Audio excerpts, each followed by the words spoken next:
Baik, kembali lagi sobat Warta Usaha, kita ketemu lagi. Kali ini kita wawancara khusus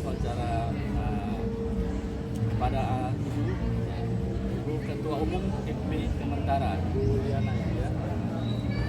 Ya Bu, HIPMI Kementara kan juga belum lama Bu ya, maksudnya berdiri. Terus katakan tadi Umi sendiri turunan dari dalam tanda petik anak atau apalah istilahnya dari HIPMI Kementara. Nah, bedanya di mana? Karena sama-sama digital kalau saya lihat. Ya. Jadi HIPMI Kementara adalah organisasi induk, Okay, ya. Himpunan Pengusaha Mikro Kecil Menengah Nusantara, yang mana kita menjadikan rumah besar. Di HIPMI Kementara itu adalah rumah besar para pelaku UMKM. Dalam arti kata merupakan pendampingan, pelatihan, edukasi, dan kita menjadikan menjembatani untuk kepada instansi terkait mengenai permodalan. Nah, di UMI ini khusus untuk milenial, anak-anak muda. Nah, tentunya programnya berbeda dengan yang ada di HIPMI Kementara. Nah, kalau di UMI ini kita lebih ke parekraf dan pariwisata.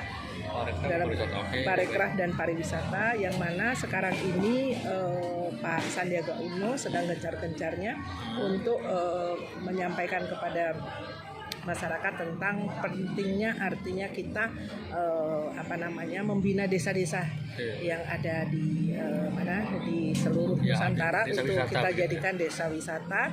Dan untuk HIPMI Kementara, ujung tombak kami untuk masuk ke desa wisata itu adalah kaum milenial. Gitu. Nah, kemudian untuk craftnya sendiri, kita tidak hanya bergerak di bidang kuliner, tetapi pada hari ini bisa dilihat craft kita adalah bagaimana kita melaksanakan kontes motor untuk anak-anak muda milenial yang mereka lebih kreatif, karena insya Allah ke depan saya lihat anak-anak muda kita ini luar biasa, cukup handal. Boleh dilihat motor-motornya bagus-bagus semua Pak ya. Jadi kalau ke depan kita melihat anak-anak ini mereka lebih kreatif kembali. Nah, ini artinya bahwa mocin yang sekarang ada, istilahnya motor Cina, ke depan kita harapkan anak-anak muda bisa membuat motor Indonesia yang diciptakan oleh bangsa Indonesia sendiri, anak bangsa sendiri.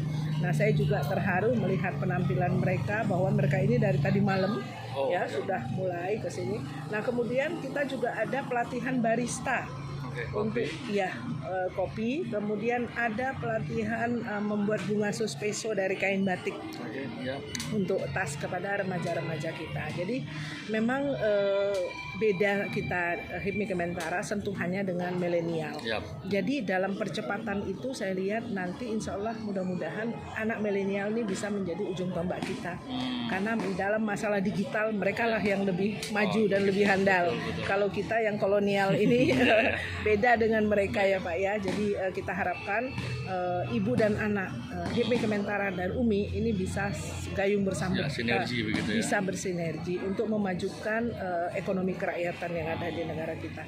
Dimana kita lihat Amerika sudah krisis pangan, kemudian di Inggris juga seperti itu. Nah, kita khawatir merambah ke Indonesia, kita tidak siap dengan ketahanan pangan kita. Dan anak muda jangan terbuai dengan Gojek, GoFood, GoSend dan lain sebagainya, tetapi mereka juga harus paham dan mereka harus tahu bahwa Indonesia itu negara yang kaya sumber daya alamnya. Jadi kita bisa membuat di sini, kami juga ada yang kreatif membuat singkong menjadi beras singkong ya Pak ya. Kemudian ada lagi untuk ketahanan pangannya tepung porang, itu kita jadikan makanan untuk menjadi daging, balado porang, rendang porang, dan bakso porang.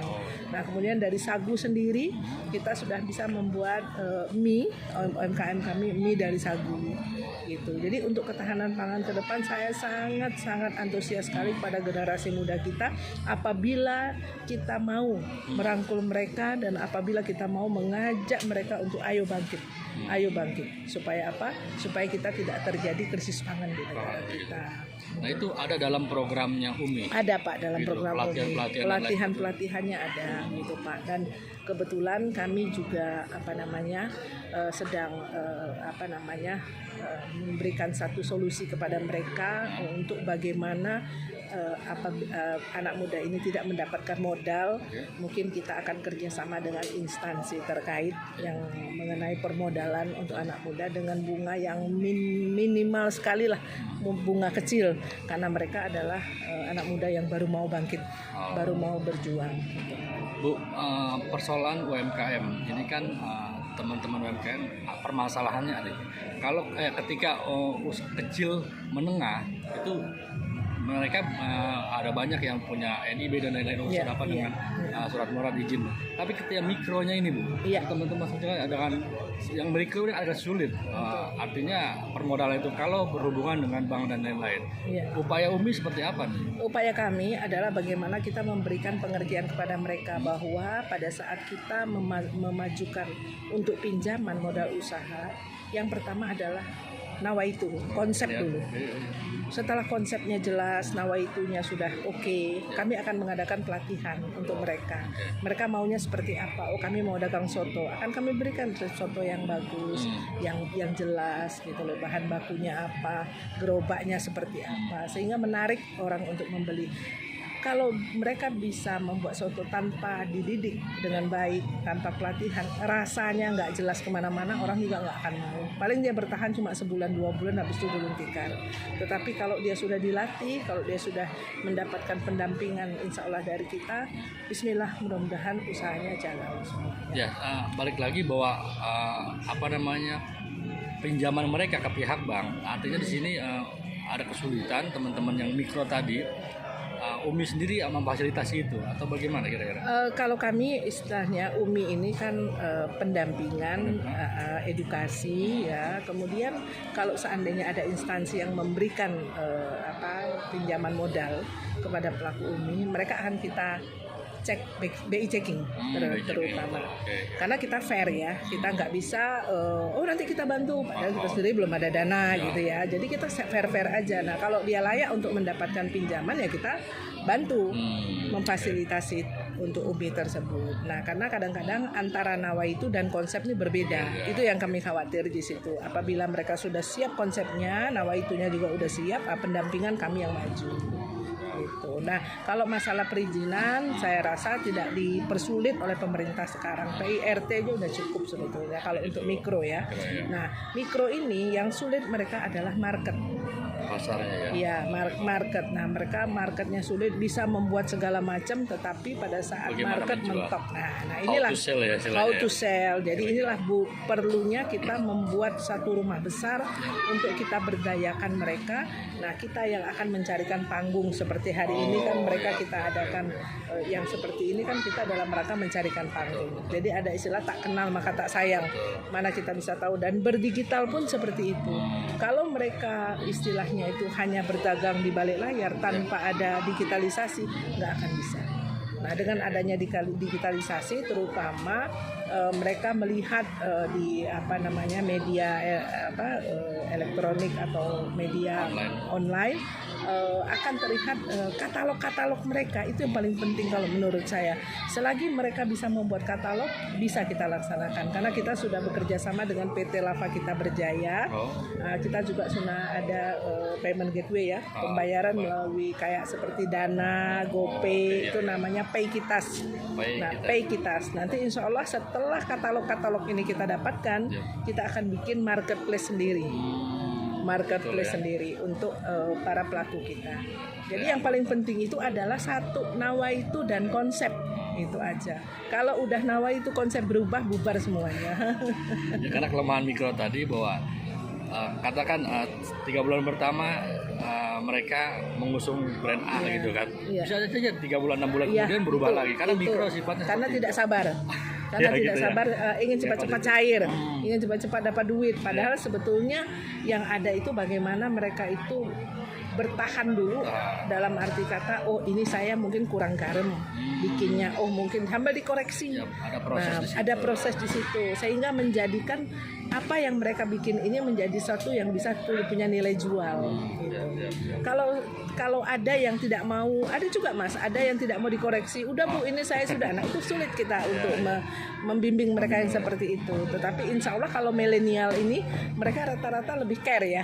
Mereka lebih nyaman gitu ya. Bukan berarti yang kolonial yang nggak nyaman. Sama aja kolonial juga ada juga yang sama seperti itu. Nah karena kita inginkan bahwa yang kita ini bisa membina yang muda-muda gitu ya. Nah kalau yang milenial tadi, mereka ini keanggotaannya mereka baru atau memang sudah berjalan? Kalau pelakunya, mereka rata-rata ada yang sudah berjalan, ada yang baru mau akan. Baru mau akan? Iya. Itu juga diterima oleh UMI. Jadi kita akan bekerja sama dengan beberapa universitas yang ada di Jakarta ini untuk anak-anak kampus itu turun untuk melihat bagaimana mikro ini supaya bisa mereka cepat naik kelas. Sesuai dengan Mars kita tadi kan, naik kelas.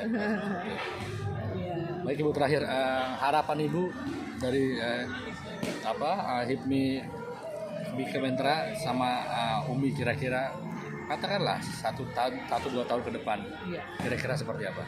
Harapan saya kepada HIPMI Kementerian dan UMI kita bisa bergandengan tangan ya, bekerja sama. Kita rebut hati mereka untuk mereka bisa merubah cara pandang yang tadinya anak muda cuma tidur-tiduran, main gadget ya kan, kemudian online kesana kesini main TikTok. Kita rubah cara pikir mereka.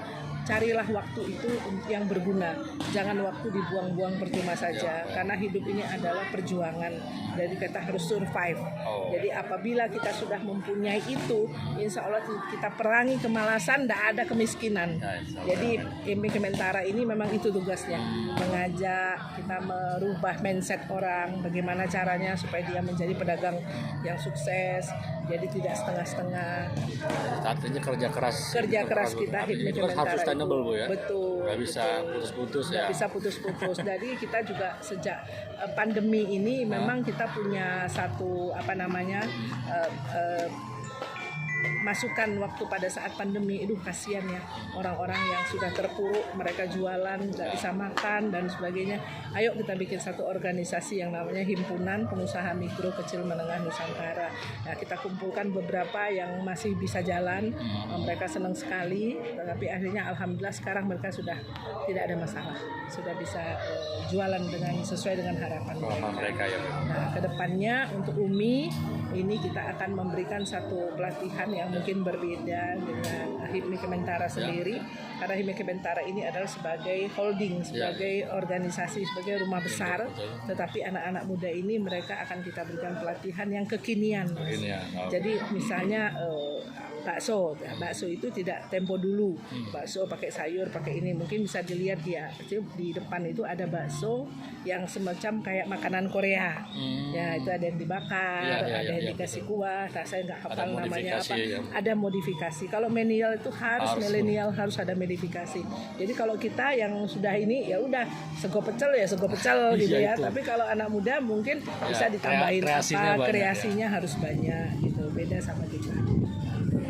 Baik Ibu, terima kasih banyak waktunya Ibu. Sama-sama.